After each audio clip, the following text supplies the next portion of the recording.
isim khia ding thulu pen khazi gal kap kahiya na chi ding hi. Isaac was in tu again ding changin atu gen ding to kisai la zong kwak pa pa atu gen kit changin ala phwa te hil sel hi tur khat za sagi le som ni le sagi kum ni pini khat atu gen na koren masa alien som le gup anew som le thum bul phu hi pilwangun la na wa kip takin dingun hangun la thahatun chi ahi hi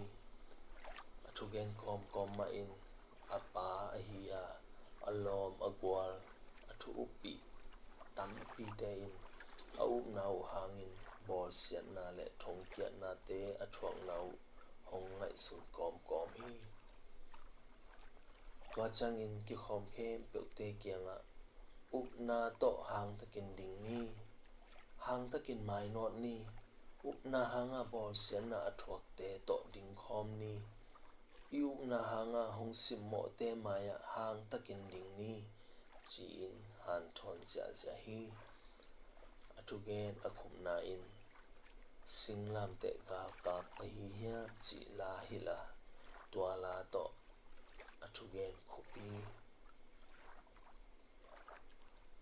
leitung mun tuama up na hangin mi tam pi tha na thua ku hi jaisu min hangin bol set na tuam zong ki thuak zia hi nikhat ni changin zong ei kiang hong tung khathei ding hi pasianin na hanga athuak di si aku le zong asiding in hong tel le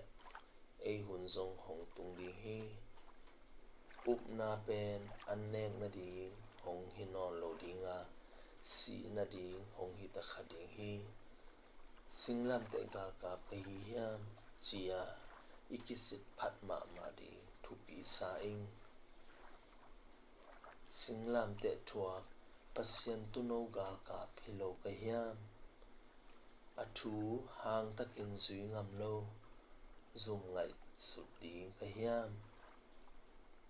min zong si san nai san laga hang tak do hilo mo ke kalup sa in vana ki ponge nga ding mo ke tang ding hong si to pa nang min suang in do ma ning kasuk kabai lo hangina nun tak lu hu nga di Timote ni na alian ni anew thum le li anew thum Jesu khazi kal ka phoi bangin haksat na te na thuak ke ka in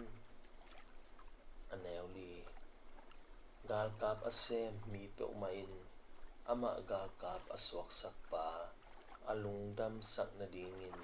ama nun tak na ding vai te to akikai ok sak ke hi itan cha ding in ibyak pasianin thupa hongi sakhela khazi gal ka phoi aswak kim the ding in thupa ong pekin chata hen